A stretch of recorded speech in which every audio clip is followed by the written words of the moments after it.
Now, I have said on this program forever, don't take my word for it. Look it up yourself. Do your own homework. Question with boldness. Hold to the truth.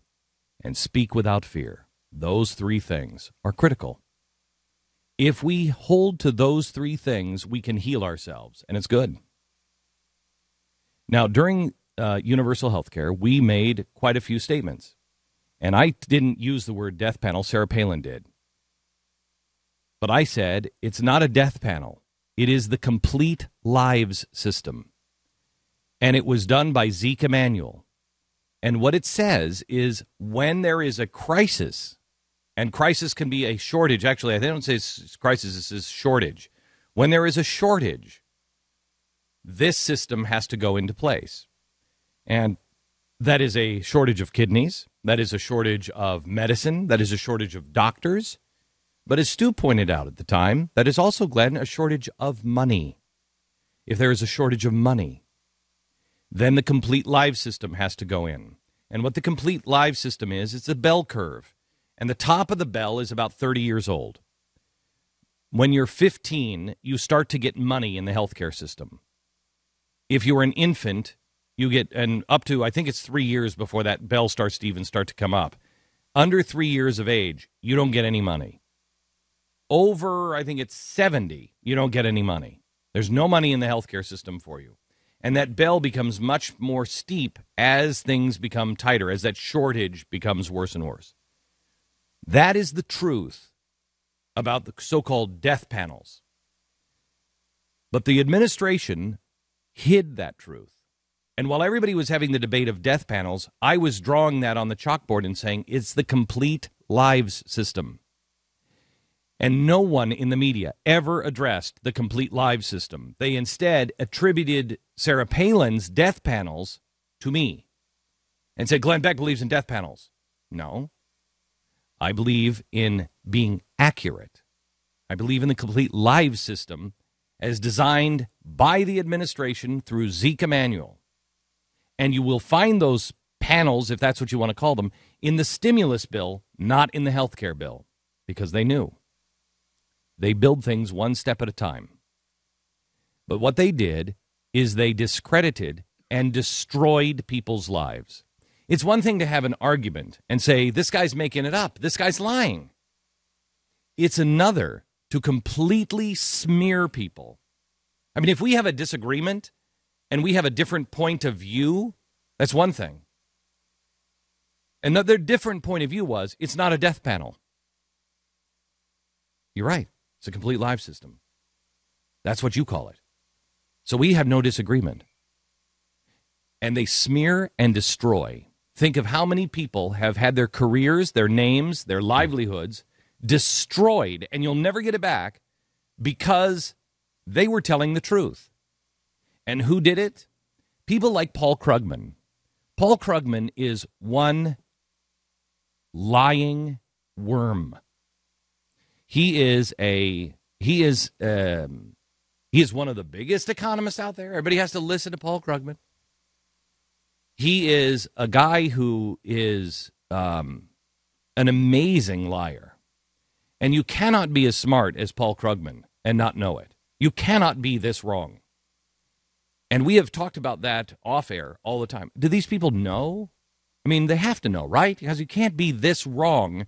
You can't miss this fact. If I, a former DJ and recovering alcoholic, can find this one, you know they know it. You know it.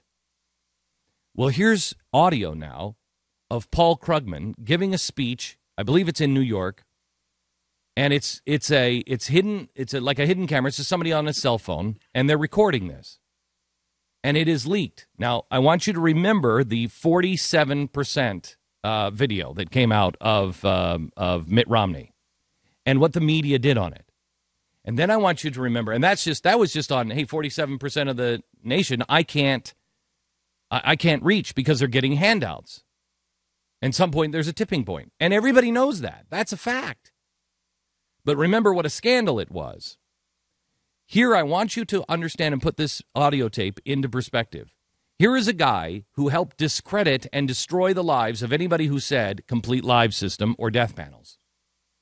He said that will never happen. That is not part of it. It won't happen. These guys are fear mongers. But now that it's through, he gives a speech, and we'll play the audio for you. And no one is playing this. No one is telling you right now, before this, remember it's passed, but you can still block the exchanges. You can still go and fight against this thing. But once it's in, another year from now, there's no going back. You've already stopped research at some of the biggest hospitals. You've already stopped development on some of the best drugs that are coming out. There is no going back once this thing is fully in place. And that's why the media will not cover Paul Krugman saying this. And we're also going to have to we're going to have to make decisions about health care, not pay for health care that has no demonstrated medical benefits. Stop. Okay, let me give you the context of this. He says, eventually we do have a problem. The population is getting older. Healthcare costs are rising. There's a question of how we're going to pay for the programs. The year 2025 or 2030, something's going to have to give. We're going to need more revenue. Surely it will require some sort of middle-class taxes as well, because we won't be able to pay for the kind of government and the kind of society we want without increases in taxes on the middle class, and maybe a value-added tax, a VAT tax. Jeez. This is where it picks up, and we're also going to have to make some decisions. Listen to this, and we're also going to have to make some decisions about health care, doctor pay for health care, and health care that has no demonstrated medical benefits. Now listen to the end. So, the snarky version I use, which is, I shouldn't even say it gets me in trouble, is death panels and sales taxes is how we do this. But it's not that far. Listen to that. Listen to the crowd reaction. What he just said was, so the snarky version, which I shouldn't even say because it will get me in trouble, is death panels and sales taxes is how we'll have to do this. Death panels. Ladies and gentlemen, Paul Krugman from the New York Times, Paul Krugman, who advises this administration, Paul Krugman, who has I mean, if this was a court of law, this is an open and shut case. They have lied to you. They have known they have lied to you. They are still lying to you. The media that is not covering this is beyond irresponsible, is beyond negligent.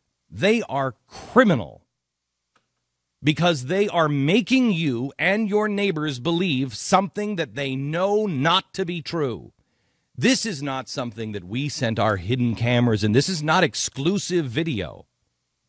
It is video that should be on the front page of every paper, should be on the front page of every website. We've had it now at The Blaze for 2 days. Have you even seen it anywhere? Let me repeat. We're going to have to make some decisions about health care, how we're going to pay for health care that has no demonstrated medical benefits. What that means is your 70-year-old father, he doesn't have very much more time left. He's not going to be a benefit. If I may paraphrase George Bernard Shaw, you just line them up and say, sir or madam, justify your existence. And if you can't, well, then we as a society can't really continue to keep you alive. End quote, George Bernard Shaw. So the snarky version, he continues, quoting, which I shouldn't even say because it will get me in trouble, is death panels and sales tax is how we will do this. End quote. The sad part about this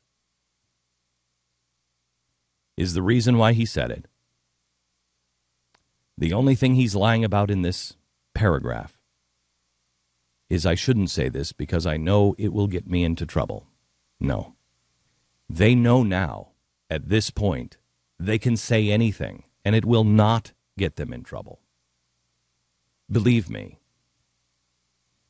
there are many things that I believe that I shall never say, but I shall never say the things that I do not believe. There are things that you know will get you in trouble, and you do not say those things because you're living in a politically correct world. So you may believe them, but you don't say them. That is a problem with our country and our society. The reason why we have tenure is so that phrase from Immanuel Kant does not have to exist. You have tenure because you should be able to say anything. But you can't in colleges. The students don't have tenure. And there are no conservatives there to battle it out. There is no battle anymore. There's nobody on the cutting edge of thought sticking up for the other side. He knows he's not in trouble. He knows no one will cover this. He knows they're to the point now where they don't care anymore. The media is criminal. Those journalists who are reporting now, I thought of this the other day. I was listening to a song, The Next 30 Years. It's a country song. I was listening to that coming in, The Next 30 Years. And I thought, geez, man, I'm almost 50. 30 years from now, what's my life going to be like? And I've got 30 years. We got 30 years going. And it starts to put your head in a different place. Well, I got news for you, gang. This is happening in the next 10 to 20 years. Those journalists who have failed to report on this, you better suck up to this administration really hard, and you better hope that whatever administration there is in the future has a long memory, because you're going to face that death panel, and you're going to be sitting there in that hospital room soon. And they're going to say, I don't have it. And you're going to say, what do you mean? This is America, man. What do you mean you don't have the medicine for this? What do you mean you don't have a procedure for this? What do you mean this is America? Yes, it is. Yes, it is. I hope that doctor looks at them and says, yes, it is. And this is the America that you built. I'm sorry, but we can't perform that procedure on you. There's no benefit for the collective.